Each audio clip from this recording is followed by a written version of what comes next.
position ni bebre nso wa since ya yeto aba ye di afio e ko nanim you to no be from one mo nfa message nso a on reply no eti no empanifo ni bebre wo ho a on hwe ni yie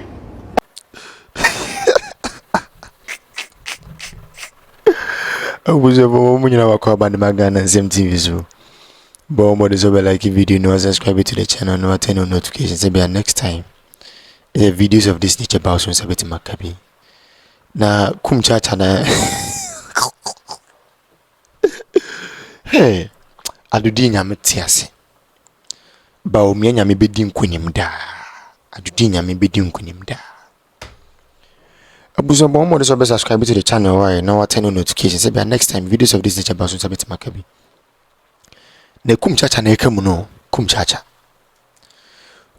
you see ye ka nyame akosofo a omo dane campaign managers pa de my region do many mama kumchacha untimi nyini mfrim kumchacha want to the extent of attacking Nanado Donkofado, attacking Dr. Lad Mahmoud Baumia na names on so frɛ wo mo mfa ofre Sam George mfa so kumchacha na spiritual son the spiritual son near you prof na opoku ajimayo sorry the spiritual daughter of from mfa of from so mfa ko nti kumchacha be kasa wa say NDC for mutim wanting and you see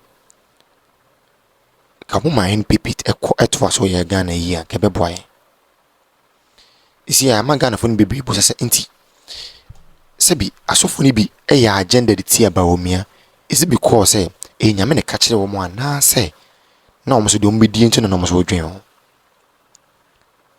Ghana for se mo mubusa makola dwum no Ghana for ni bi nse mo mubusa makola market no you're Kumchacha media. I love to watch you personally. I might have my own ideologies and understanding about certain men of God, and I would never attack the personality of any man of God. I would never do that, because I believe once a person is called a man of God, I hold not a single responsibility to criticize them. It's only God who can do that. So once you have the title as a man of God, as a bishop, as an archbishop, as a prophet of God, I have no right to criticize you. Yes, because I'm not God. But I can respect, honor, and admire how you operate. That is up to me to decide. And you, I love to watch you so much. I love to watch you. But I got a funny people say, so the muye campaign the main reason. Na kamu de mo se mo pese dollar kofo. Se dollar kofo. Say the na fi de mo complain say mo from one monfa. So is there something beyond what you people were campaigning for? Ni man mo mayente. Ye pese hu. Is there something beyond what you people campaigned for that we don't know? We want to know. You Kumchacha. We want to know. Como se o dollar coffee toro do no ma board and kokokura board kinki board and nyame andom dollar coffee petrol bo coffee. Why you people complain am from one month? We want to know. Position ni bebre nso wa since ya yeto aba ye di afio e ko nanim you to no be from one mo nfa message nso a on reply no eti no empanifo ni bebre wo ho a on hwe ni yie ewo NDC aban mu most of mpanifo no won nyinya positions ni bebre no bebre hwe ni yie because ama boys no bebre kasa yes sebe ye yit uti na wan kasa ho a wan kasa uti wan thank you ye you are born eti abufu wo kurom no osofu Kumchacha no kura pa na meka kesi ni ade no because eto da bia obi timi fra me nia na ade we kura ya ne ye se yeah any ade ye fra ho a obi we ma me mo vice president abaso e wo TV kesi yi so hwe me hu da vice president be hu me call I want from me back vice president Professor Jena no Opoku Adman me hu da so why you busy said dem kura ade ye che obe fra me ade ye che oni me be kasa me ba etesen So I said the way a man me back kasana Mr. Julius Debra wo hu me call said den but nipa bebro wa yesi ye bo ondin wo fidie we so a everything more you ntina man ko funu buo etina man ko funu buo funu no ba sabe Kumchacha Cr kwa be man ko funu buo dabi o no ko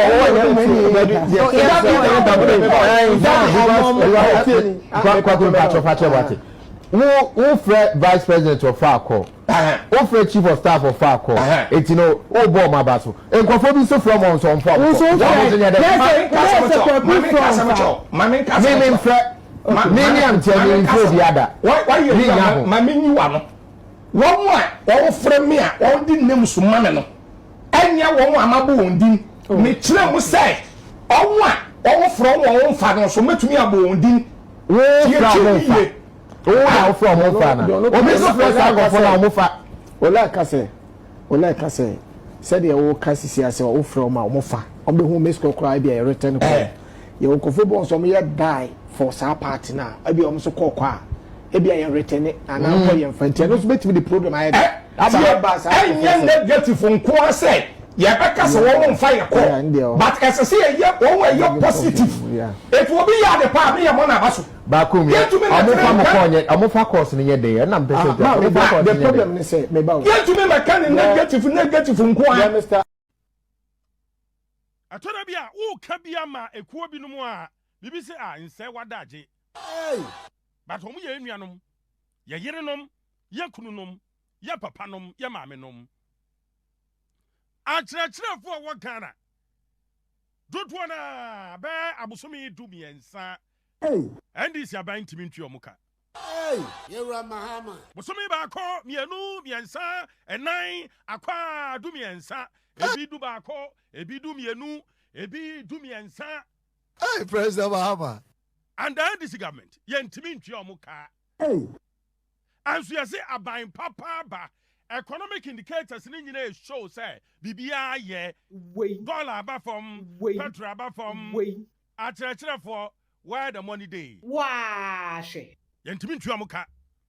Oh, the whole bad, the whole brutal. Sa bibia ba fomo bibia ye sika sam ye wo ma ye ho atoyen. Now ye wadwen sa kyerɛkyerɛfo no ntuamuka. Na ya bro ne baye ne atrimoden. Ne ka na da hodo. Abro baye ne atrimoden. Ne ka na da hodo. Because minim de enti abeka sa bibia ye. Hwenia kasa. Aban ne ba ya ban papa na aba se pere aban. Na yet akyerɛkyerɛfo ntimi ntuamuka. You can't also be reset your mind. Oh, be reset your mind now. Be a dear. Eba kwaba cheche ni na wo tra de no wotua rent. Ensuo boa wotua. Enkania boa abanbone ba ye almost increment 30% aba wotua. Wo kwachira de a wo fa cart nam ansoro be ko ba bi obekwa kwachira de no a wa kwachira de no. Owo ma owo yire wo abusua omunya den 30 months. Abosumi tumiensa. But me insro. Na bisa se Haruna Idrusu, education minister, the sector minister, abosome dum yensa yentua ne kan kote ho. I ask you to be citizen. Mampai John Dramani Mahama, yentua ne ka. Yetua mo ka na yentua mo ka. Nambom da mabani di nitrimi yezendodo. Ghana Education Service Director, workers wo ho yentua mo ka na. Ente adwene na ye nwina teacher fo no ho anasa ye ya bro ne baye abusumi dumi miensa na abrahu same wo mu akokraba tan ahi kura ne say DS at the directives aba sa wo ye teacher ni who grant interview and now yes me call demonstration ye be sanction o mo de o ma bon na ye kasa o mo nte no masa ye ni soja jimi amamuo num bia wo Ne ka na da hodo. Perform fanchame ye ni soja jimi amamuo num bia Ne ka na da hodo. we are in a democratic dispensation obi atumi kire na dwen enye soja amamuo a wo ton wade ane abesizu no ma ne ye hwe pra PNDC wo NDC Adwin kase so da ya adwin keto antiase. enye PNDC wo NDC a ajudge fo tifie ne akofo mo ye hu omu bio o mayira Ne ka na da hodo. culture of silence no muntimi mfa magana bia wo Etumpan. culture of silence Kati NDC for sa will be antra ho mamon fam mabio. Etumpan. Sheniakasa. No cry ba ko pebe ka no cry kire mo. Na teacher ni no abosumi du ba ko du mienu du miensa untua ne ka no. Wo ya na dwe so be demonstration a wo de krata aba say wo ya wo si abontin bi e be panish wo panish no for what? You can we also be reset your mind. Wo be of silence. You can we also be reset your mind. Obi ankara no ntum enti teacher ni no wo wu ne ho kire no wo ye den kra wantena ho a atrachire fo no bu ofiri Sudan na bankran. Obi firi nkran ko tamale. But mean so tamale akofodia. Enti no rent no onye den wotua. Onye den wodidi. Onye den sha atare nkokire nkra dwe. Ne ka na da ho no. Nkra na de no kra no a adwen ben no de be kire nkra na de. Na mbom da mabani di ne tiri mi ye zendodo. Akoba etan. Wow. Ghana mrano maho kwan se wo bia anye demonstration. Public Order Act no, the state say notify police for. Ne ka na da ho no. Police for ntimi nkyira wo say wonya ni day we. Eye kwan a opese wo fa so. And a police obecho say okay, had ye bia befa, ha wo mfa. Day we bia traffic okrom, enti bia mo mfa nko say, ba mo ntimi mfa so and stop hill. Triani panika, won't triani panika. Why demonstration? What in Kwasi Akrata we aba say, we are demonstration will crum ha, ya best sanction. You can we also be reset your mind. Who be reset your mind now the idea. Na teacher for 6,000 won't be to Amuka. And I Ghana, your deficit, a bad teaching. Teacher for 90,000, no my Ghana here. And Kragu ha classroom ha, teacher for ni ho, you hear teacher for 90,000 Ghana. I'm telling you. Nani akase ye for teacher for we nyina 6,000 to 20,000 a bit metia. You can we also be reset your mind. Who be reset? Well say yam for man ma who be bu man mampayin John Dramani mama ma sesa mahua de manu me ho nuhu ne de den wo hua. Oh, the whole bad the whole brutal. Na acheche for na pe. Ana sa de we apim mo. Haruna Idrusu Babontin November last year. The betu just a cabinet approve sa omusika kama teacher for de no yamfa mo mo bisan say cabinet meeting ko enwada. And antro ne nada no obedi kire teacher for no. Na kwaba adia etani say validation e be validation. Who validate you say teacher no ko class ko kira de na won kira de ni pay ba ne say ni pay ba November teacher for no ko ye no omo kra teacher say etu omo ka ekito omo ko bank say entu amuka. You're Mahama. Ask the teachers. Hey, President Mahama. I think I can say ha sa jandam ne ntro ne azame nye. Da mabani on dwene kwafo mo ho. Asam na ntesa menka.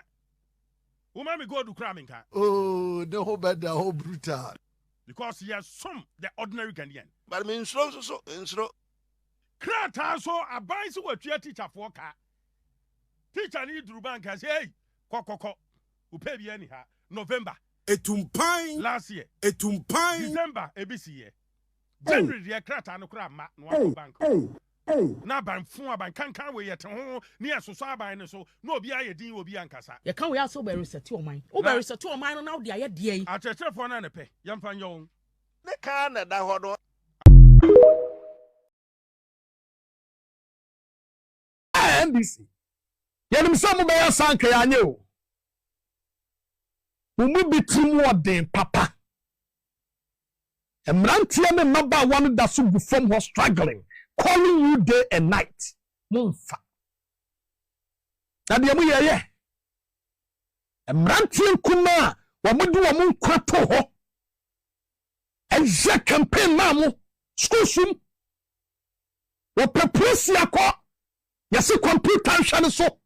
And yan kakai and we dey the consent for 45 minutes to 1 hour.